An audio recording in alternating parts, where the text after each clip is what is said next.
there are moments in television that were never supposed to happen. Moments the producers didn't plan for. Moments the hosts didn't see coming. Moments that slip through the polished surface of daytime TV like a crack through glass, slow at first, then all at once.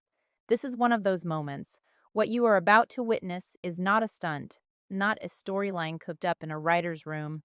It is a real man at the end of his rope, sitting under the harsh lights of one of America's most watched morning talk shows, and finally saying, enough.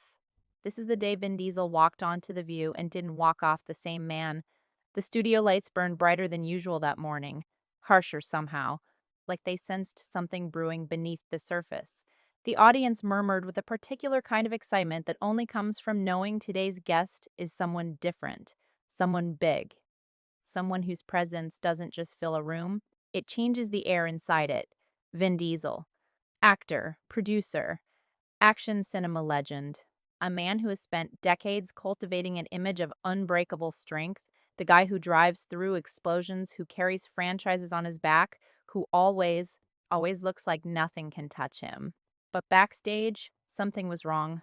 Those who were there would later describe it as a heaviness, a thickness in the air around him. He moved through the hallway with the gait of someone carrying far more than the cameras would ever capture, his shoulders tight, his eyes shadowed with a tiredness that had nothing to do with sleep deprivation and everything to do with the slow, grinding exhaustion of pretending to be okay for too long. He forced a smile as he prepared to walk out, the kind of smile that costs something. And then the curtain parted, the applause thundered. He lifted one hand, half-heartedly, sat down, adjusted in his seat. And if you were watching closely, if you could see past the stage lights and the perfect television smiles, you would have noticed it immediately. Something was off. Whoopi Goldberg leaned forward with that signature warmth she brings to every guest. Open, genuine, generous. Vin, she said, smiling. You've been everywhere lately. Press tours, premieres. Do you ever sleep? He exhaled slowly, chuckled, but the sound felt weighted. Not much these days, he said, but it's all part of the job. Normal enough. Safe territory. Safe territory. And then Joy Behar opened her mouth. Well, Joy said, her voice carrying that particular brand of casual mischief she's famous for. Maybe you'd sleep better if people weren't constantly complaining about you showing up late to sets. The audience reacted, a rolling wave of gasps and awkward laughter, the sound of a crowd that isn't quite sure if this is a joke or the beginning of something else entirely. Vin blinked, just once. His jaw tightened, barely, the smallest possible movement, and he didn't reply. Something in the air shifted. Whoopi shot Joy a quiet warning glance. Joy, she said, half laughing, we're 2 minutes in. But Joy shrugged, that theatrical, unapologetic shrug, and leaned forward. Hey, I'm just saying what everyone's thinking. Isn't that the story now?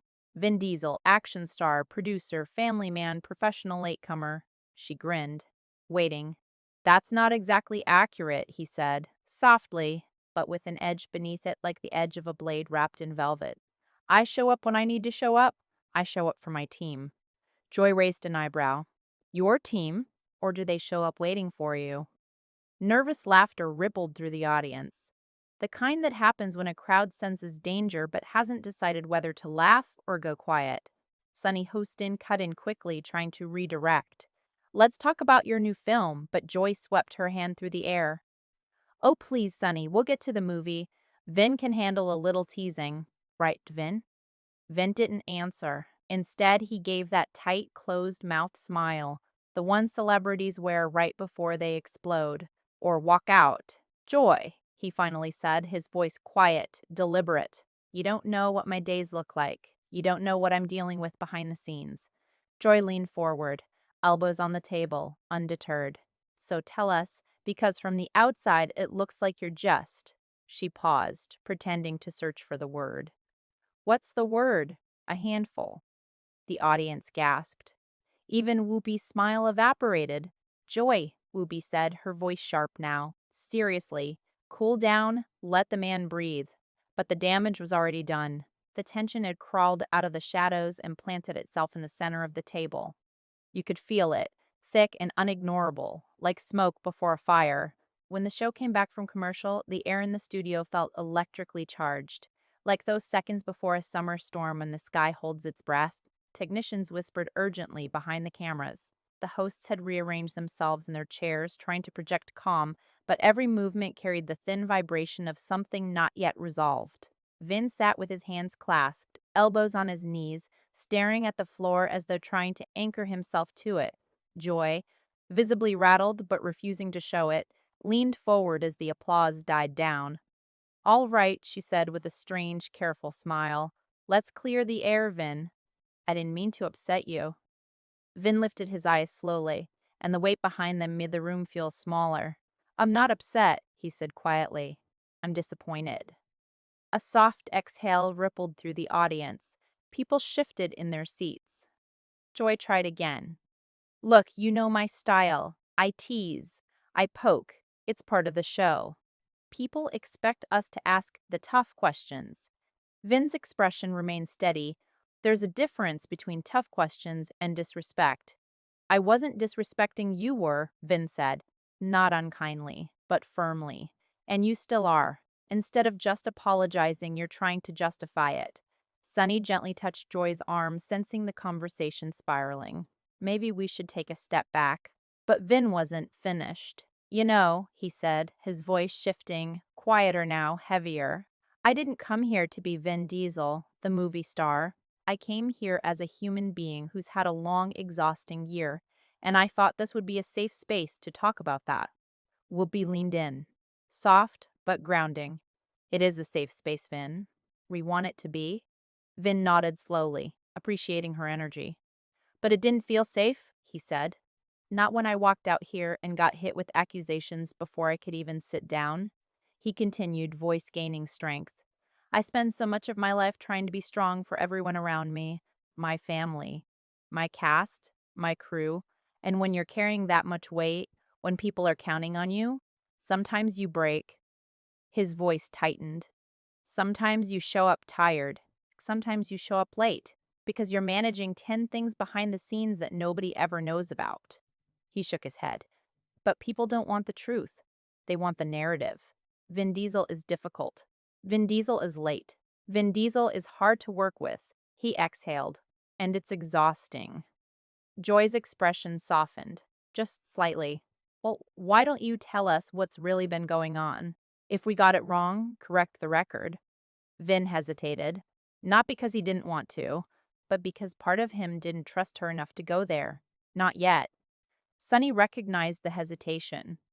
"Only if you feel comfortable," she said gently. "We're not asking you to share something painful unless you want to." Vin looked at the floor, a long, quiet beat. Then he spoke, voice low and almost fragile. "You know, people think it's all glamorous, that I wake up every day surrounded by fame and money and lights and energy." He paused. "But this past year," he swallowed hard. "This past year has been one of the hardest of my life." The audience went completely silent. Not the polite silence of people being respectful, the deep, involuntary silence of people who have stopped breathing. "I've had family issues," Vin continued. "Real ones. The kind that shake you. The kind that keep you up at night. The kind that make you question everything." He blinked, gathered himself, and on top of that, I had to keep working. I had to show up on set. I had to produce. I had to keep the machine moving. He paused. Even when I felt like I was falling apart, Joy looked down at the table, unable for once to meet his eyes. Whoopi nodded slowly. "I get that," she said softly. "We've all had those seasons." "Every time I was late," Ben continued, "every time I missed a call time, there was a reason. A personal, painful reason I didn't want TMZ or random blogs dissecting." His voice shook with controlled emotion, but instead of asking what was going on, people judged. People pointed fingers. He finally looked at Joy. "And hearing it from you on national television, it just hit different." Joy swallowed, then said, quietly, "I didn't know." Vin looked at her. "That's the point," he said. "You didn't know, and you didn't ask." The audience let out a soft, collective sound, that involuntary exhale of people who just felt something real. And then Joy did something unexpected. She said she was sorry. Not the theatrical, daytime television kind of sorry. Not the kind designed to move things along. The words came reluctantly, pulled from her by the gravity of the room, fragile and genuine. If what I said crossed a line, she said, eyes slightly glassy, I'm sorry, truly. Vin nodded, slowly, solemnly. I appreciate that. For a brief moment, just a moment, the tension eased. The audience breathed. The room exhaled. But the calm didn't last. Vin, Sarah said softly, when you talk about being overwhelmed, does that tie into what we've been hearing about friction between you and some of your co-stars? Joy's eyes widened. She wasn't the one pushing now. Sunny shot Sarah a surprised glance, but the question was already in the air. Vin's posture stiffened. He blinked, slow, calculating. The audience stiffened with him. I'm not here to throw anyone under the bus, he said carefully. I never have been. But the rumors, Sarah pressed gently. Rumors, Vin interrupted, harder now, are just that. Rumors, Sarah nodded, but she wasn't letting go. I get that, but I think the reason people believe them is because you've been quieter than usual. People want clarity. Vin leaned back, crossing his arms. Clarity, he repeated flatly. Or drama. Clarity, Sarah said again, more firmly. Let me tell you something, Vin said. When you care about people, truly care, you don't talk about your disagreements in public. You handle them privately, with respect.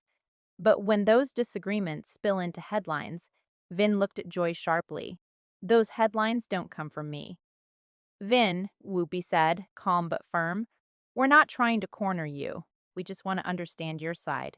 My side is simple, he said. When you're in the spotlight, people feel entitled to your struggles, your pain, your mistakes. They want to dissect you like you're not a person. He shook his head, then looked directly at the audience, not at the hosts, but at the hundreds of faces watching him, and said something that stopped the room cold. You all think you know me, but you don't. Not really. You know the version people sell, the version studios promote, the version the media spins. But the real me, the one who's been struggling, fighting, breaking in silence, that version never gets airtime. Then something shifted. Not with anger, not with noise, but with something far more powerful, vulnerability. Vin's expression changed. The wall lowered, slowly, just enough. You want to know why I came here today, he said quietly. I came here because I thought maybe this would be the place where I could speak honestly without being attacked. His eyes moved to Joy, then to Whoopi, then back to the middle distance. But what happened instead, he exhaled, shook his head. It just confirmed how misunderstood I really am. Sarah's expression softened. Vin, people don't want to misunderstand you. They just don't know what's going on unless you tell them. He stared at her for a long moment, then said something no one expected. I don't know if I can tell them. Sunny leaned in. Why not? Because, Vin said, voice cracking at the edges like old wood finally giving way. Some things are too personal. Some things you carry alone, whether you want to or not. And then finally, the wall came all the way down. I lost someone this year. Every host straightened in their seat. Someone in the front row gasped audibly. A woman covered her mouth. Vin's voice wavered for the first time since he'd walked onto the stage. Someone I loved, someone I depended on, and since that day, everything has felt heavier. His throat tightened. The words came out like they cost him something. Sunny placed her hand over her heart. Then, I'm so sorry. He nodded faintly. Joy's voice was barely above a whisper. Why didn't you say so earlier? Vin looked at her with a kind of exhausted, naked honesty that is almost impossible to watch. Because every time I show vulnerability, he said, someone uses it against me. Joy shook her head. Not here. Not now. But he didn't look convinced. I've been trying to keep moving, he said. Trying to be the strong one. Trying to carry everything. His voice cracked, softly on the last word. But I'm tired. The audience inhaled as one. Whoopi's voice was steady, grounding, maternal. It's okay to be tired. It's okay to be human. Joy nodded slowly. It's okay to have a breaking point. Vin clenched his jaw. But when I reach that breaking point, people don't see a man. They see a headline. He shook his head. I didn't want today to be another bad headline. And then Joy said it. In the space of everything that had just happened, all the grief, all the vulnerability, all the raw honesty hanging in the air like smoke, Joy Behar said the one thing she should not have said. But Vin, isn't some of that anger on you? I mean, you have been tough to work with sometimes. Sarah's eyes went wide. Whoopi's head snapped toward her. Sunny mouthed the words, "Oh no," and Vin Diesel slowly, deliberately lifted his head. His voice, when it came out, was low, controlled, and absolutely furious in the way that only barely contained things can be. "Joy," he said, "you really don't know when to stop." The studio erupted. Joy's face fell. The air left the room. "You've been saying it now since the minute I walked out here." He looked at her steadily. "You don't realize the power of your words. You joke, you poke, you prod, and maybe you think it's harmless, but you hit people where they're weakest, and you don't know the damage you leave behind." Joy's eyes dropped to the table. "I've been carrying grief," Vin continued, his voice cracking now with something fierce and fragile all at once. "Real grief. I've been fighting through days where getting out of bed felt impossible. I've been working when I should have been healing." He inhaled sharply. "And instead of compassion, I walk onto this stage and get mocked." Joy finally looked up. Her voice, stripped of its armor, was small.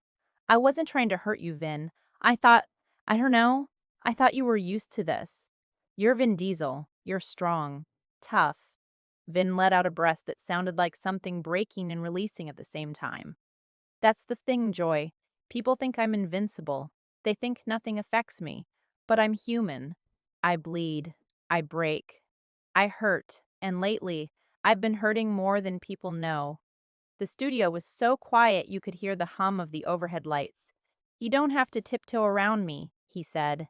"You can joke, you can tease, but there's a line, and today you went too far." Joy nodded. A tear glistened in the corner of one eye. "You're right," she paused. "I crossed the line. I shouldn't have made that joke, and I shouldn't have defended it." Another pause, longer than the first. "I'm sorry," the audience murmured approvingly. Softly, like people trying not to break something fragile. Vin looked at her, then nodded. "Thank you." Sunny asked the question that had been hovering over the entire conversation like smoke. "Vin, what made today so different? You've handled criticism for years. What was it about this moment?" Vin looked at the ceiling. "Gathering." Then he said something so simple, so unexpected, that it reframed everything that had come before it. "Because today was the first day I almost didn't come." The audience gasped. Sarah's hand flew to her heart. "I was sitting in the car outside the studio," he said. "I almost told my team we were leaving. I just didn't have it in me." He swallowed. "And then I thought, maybe if I show up, if I speak from the heart, someone out there will hear me. Someone going through the same thing. Someone pretending to be strong when they're falling apart." Joy whispered, "Oh my God." "But walking out here today," Vin continued, "and getting hit with a cheap shot, it felt like a sign. Like the universe was telling me I made the wrong choice." Whoopi shook her head slowly. "No, Vin, you didn't. This conversation, it matters." Sunny nodded firmly. "It does." Sarah added, "More than you know." And Joy quietly said, "I'm sorry I made it harder." He looked at the audience, really looked at them, hundreds of faces absorbing every word, and said, "People expect strength from me. Always. They expect the tough guy, the unbreakable guy, but nobody asks the tough guy how he's doing." A murmur of recognition moved through the crowd. Sometimes the strongest people are the ones breaking behind the scenes. He leaned forward, elbows on the table, voice firm now, not angry, but clear. "Be kinder to people. You never know what someone is carrying. You never know what battle they're fighting behind that smile, behind that performance, behind that carefully constructed public image." Joy wiped the corner of her eye, quietly, trying not to be seen doing it. "And stop assuming," Vin added, one last ember of fire in his tone, "that celebrities have it easy. We're human beings before anything else." Sarah asked the final question. "So what happens now, Vin? After this conversation? After this moment?" He thought about it. A long, genuine pause, the kind that means someone is actually searching for an answer rather than reaching for a prepared one. Then, quietly, he smiled. Faintly. The first real smile of the day. Nothing dramatic, he said. No big declarations. He shrugged, lightly, humanly. I'm going to walk out of here, take a breath, and move forward, because that's all any of us can do. He looked directly at the camera. But I hope the next time someone hears a rumor about me, they pause before believing it. And I hope the next time someone jokes at my expense, they remember there's a person behind the punchline. Joy nodded slowly. I will. He offered a small, almost forgiving smile, and the room exhaled. As he walked off the stage, there was no swagger, no movie star showmanship, no performance, just a man, strong and fragile in equal measure, exhausted and somehow lighter for having said the things he came to say. And the show had barely ended before the world found out what had happened inside that room. The clips hit the internet within minutes. Within an hour, the confrontation was everywhere. Cut, clipped, shared, analyzed, debated. Social media lit up with competing opinions, trending hashtags, and the kind of passionate, fractured discourse that only the most genuinely human moments of television can produce. Some defended Joy, called it her job, said the public figure must accept scrutiny. Many more called it something else, called it cruelty dressed as comedy, called it the moment a grown man finally asked to be seen as a person. Joy Behar trended for 48 hours. The View released a statement. Think pieces emerged about celebrity mental health, public accountability, and the invisible weight carried by people the world assumes have everything. But the most powerful reaction didn't come from commentators or critics. It came from ordinary people, people who watched Vin's face in that moment and recognized something in it, something they had felt themselves, the exhaustion of performing strength, the loneliness of a grief too private for public consumption, the particular ache of showing up and being ambushed when you expected grace. People who had never watched The View shared the clip. People who had never cared about Vin Diesel found themselves watching it twice. Then, a third time. Because it wasn't really about him in the end. It was about all of us. There are people in your life right now who are carrying more than you know. People who show up every day with a smile pressed into place and a heaviness tucked out of sight. People who have mastered the performance of being fine. Because the alternative, letting the cracks show, has cost them too much too many times before. We live in a culture that asks the strongest looking people the fewest gentle questions. We assume that because someone appears to have it together, they do. We assume that because someone has wealth or fame or a platform, their pain is somehow smaller than ours. What Vin Diesel did in that studio, imperfectly, in public, under lights that were too bright and cameras that never stopped rolling, was remind us that pain doesn't check resumes. Grief doesn't distinguish between the celebrated and the unknown, and sometimes the bravest thing a person can do, the hardest, most terrifying thing, is simply to say, I'm not okay, and I needed you to ask. That day, something shifted in that studio. Whether Joy Behar learned from it, whether the audience took something home, whether the millions of viewers who watched that clip felt something unlock inside them, we'll never fully know. But Vin Diesel walked in carrying everything alone. And for a few minutes, he didn't have to.